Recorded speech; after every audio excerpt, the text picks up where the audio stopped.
안녕하세요. 위치맨의 안철준입니다. 애플이 이번에 iOS 18 업데이트를 공식 릴리즈했습니다. 이번 릴리즈에 다양한 업데이트가 포함되어 있는데요. 특히 홈 화면 구성의 유연성이 아주 대폭 향상되었고요. 다양한 사용자 맞춤형 설정들이 이번에 업데이트로 추가가 되었습니다. 애플의 유연한 전략이 눈에 띄는 부분이라고 볼 수 있겠죠. 애플 인텔리전스의 부재가 좀 아쉬운 부분이긴 하지만 여러가지 실용적인 개선점들이 포함되어 있기 때문에 찬찬히 이번 업데이트의 주요 기능들을 살펴보도록 하겠습니다.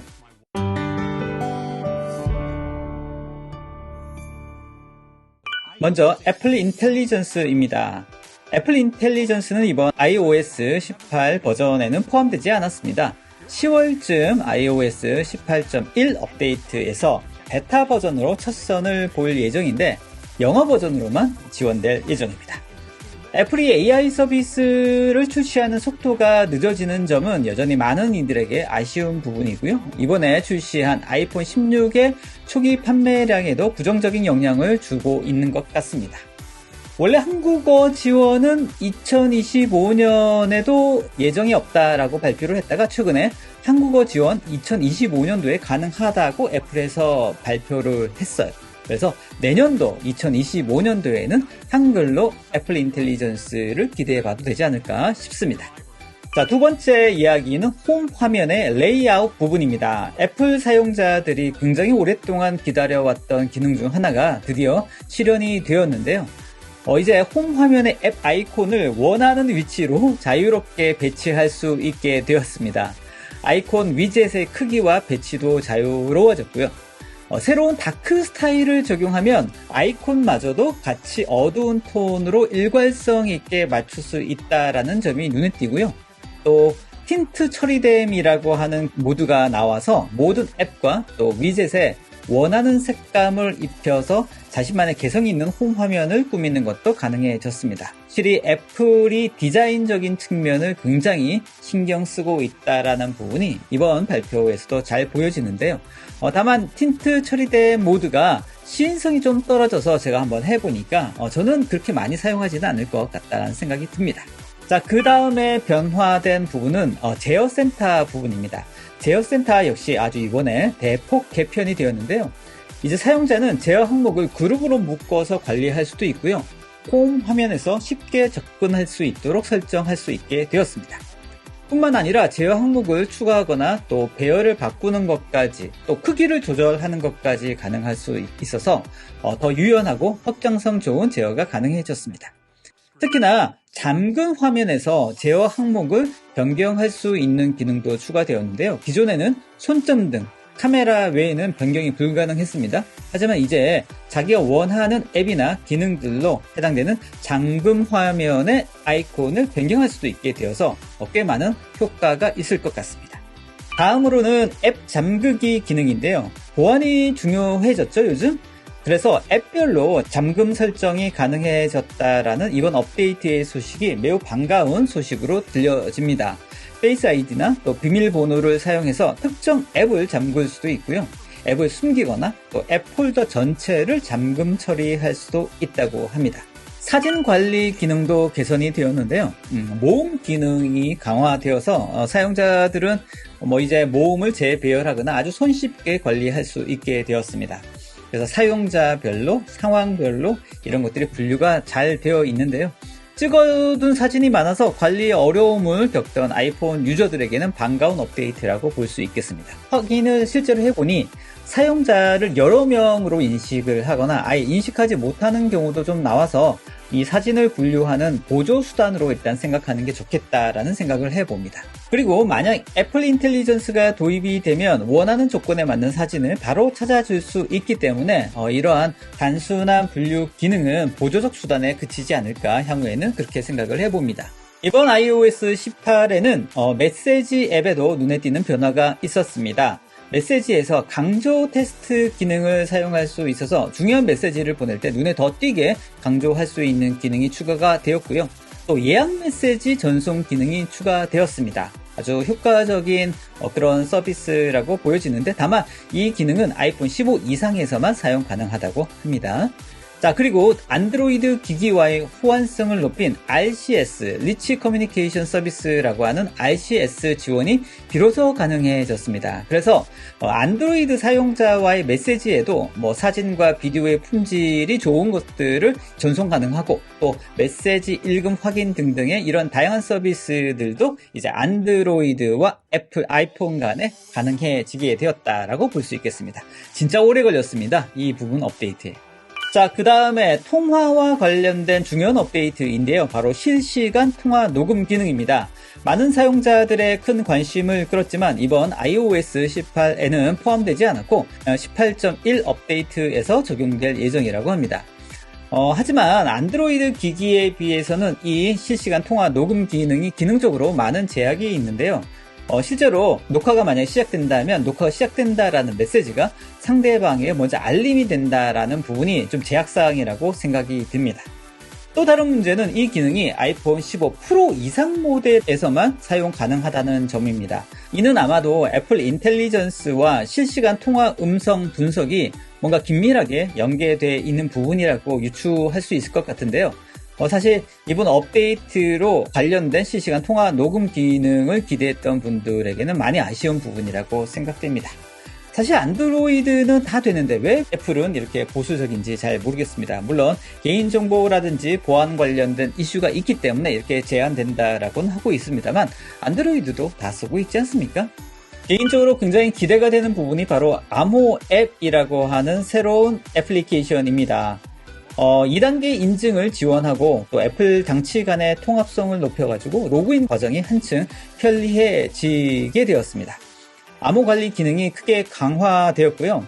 해보면 암호 유출 가능성이 있거나 또 기존 암호와의 어떤 유사성이 있거나 하면 이런 것들을 체크해줘서 보안 측면에서 매우 유용한 그런 어드바이스를 해주는 기능까지 지원하고 있습니다. 관리하는 암호들이 이제 너무 많지 않습니까? 그래서 돈을 내고서라도 암호 앱을 사용하시는 분들이 꽤나 많은데요. 저도 마찬가지 있고요.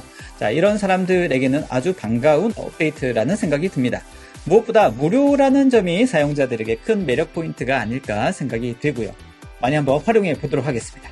그 다음에는 게임 모드입니다. iOS 18에는 게임 모드가 추가되었습니다. 그래서 게임 성능을 극대화할 수 있는 환경이 제공되었는데요. 백그라운드의 상황을 최소화해서 게임 실행에 최적화된 상태로 유지할 수 있게 만들어져서 게임을 좋아하시는 유저들에게는 필수 기능이 될 수 있을 것 같습니다. 그리고 이번 업데이트에서는 에어팟 프로에도 중요한 변화가 있었습니다. 아이폰을 가지고 있고 또 에어팟 프로를 가지신 분들에게는 꽤 유용한 그런 업데이트가 있었는데요. 배경 소음이 심한 환경에서 통화를 할 때 이 노캔 기능을 이용하게 되면 상대방의 목소리는 잘 들리지만 자신의 목소리가 이런 심한 소음이 있는 상태 그대로 상대방에게 전달하기 때문에 상대방은 여전히 소음 문제가 있다라고 하는 문제가 있었죠. 하지만 이번 업데이트로 통화하는 사람의 자기 주변의 소음을 제거해서 깨끗한 목소리로 전달하는 기능으로 업데이트가 되어서 에어팟 프로를 가지신 분들에게는 꽤 효과적인 업데이트가 아닐까 생각이 듭니다. 그리고 또 재미있는 기능이 하나가 추가되었는데요.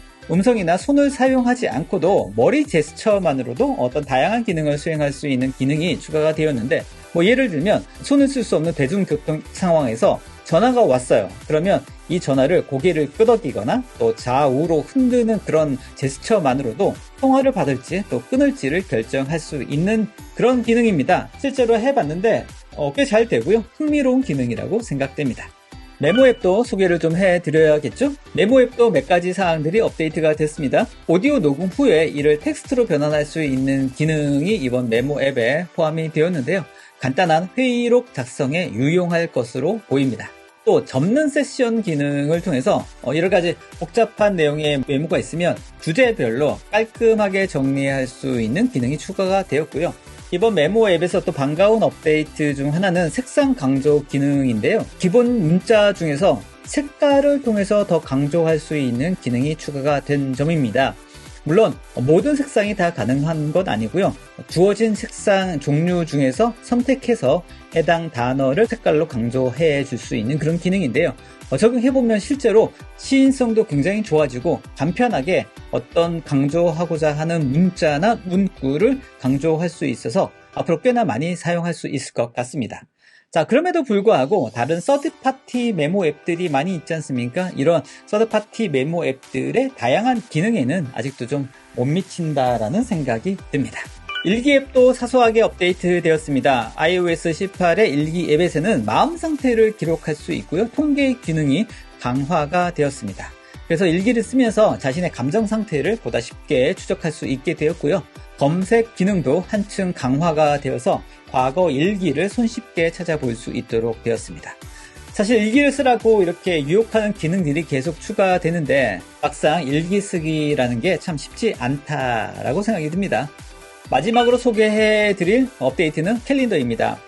기존의 캘린더 앱이 뭔가 좀 보기가 좀 불편했다. 특히 월별로 보는 그런 부분들이 좀 보기 불편했다라는 분들이 많아서 이 캘린더를 서드파티 캘린더 앱을 사용하시는 경우가 많았거든요. 하지만 이번 iOS 18 업데이트에서 캘린더 앱이 월보기 기능이 특히 많이 개선되었습니다. 그래서 보다 직관적으로 관련된 일정들이라든지 이런 것들을 볼 수 있게 되어서 이 부분들 굉장히 높게 후한 점수를 주는 리뷰들이 많은 것 같습니다. 이 부분 꼭 한번 업데이트 확인해 주시면 좋을 것 같습니다. 이번 iOS 18 업데이트는 아이폰 X와 아이폰 SE 2세대 이상 기기까지 지원한다고 밝혔습니다. 2017년도 이후에 출시된 기기부터 업데이트가 가능하다는 점인데요. 비교적 오래된 기기 사용자들도 이번 업데이트를 충분히 즐길 수 있을 것 같습니다. 바로 이렇게 오래된 기기들도 이런 iOS 업데이트를 통해서 새로운 기기처럼 쓸 수 있다라고 하는 게 애플의 최대 장점이지 않을까 싶습니다. 자, 정리하겠습니다. 이번 iOS 18 업데이트에는 사용자들에게 많은 선택의 자유를 주었다라는 점에서 환영받을 만할 것 같습니다. 하지만 애플 인텔리전스가 이번 업데이트에서 빠진 점, 그리고 통화 동시 녹음 기능의 제한 등등에 대해서는 역시 많이 아쉬운 부분이라고 볼 수 있겠죠. 혁신적인 변화는 여전히 없었습니다. 하지만 그럼에도 불구하고 오래된 모델에도 이런 업데이트를 지원할 수 있어서 마치 새로운 스마트폰을 사용하는 것 같은 이런 신선한 기분을 느끼게 만드는 건 애플의 장점이자 애플의 좋은 전략이 아닐까 생각합니다. 자, 오늘 영상 어떠셨습니까? iOS 18 업데이트에 대해서 간단히 살펴봤고요. 새로운 업데이트 내용들을 즐기시길 바라겠습니다. 그리고 이 업데이트 전에 혹시라도 문제가 있을 수 있으니까 꼭 백업 기억해 주시면 좋겠습니다. 오늘 영상 마음에 드셨다면 좋아요, 구독, 그리고 알림 설정까지 부탁드리겠습니다. 이츠맨의 안철준이었습니다.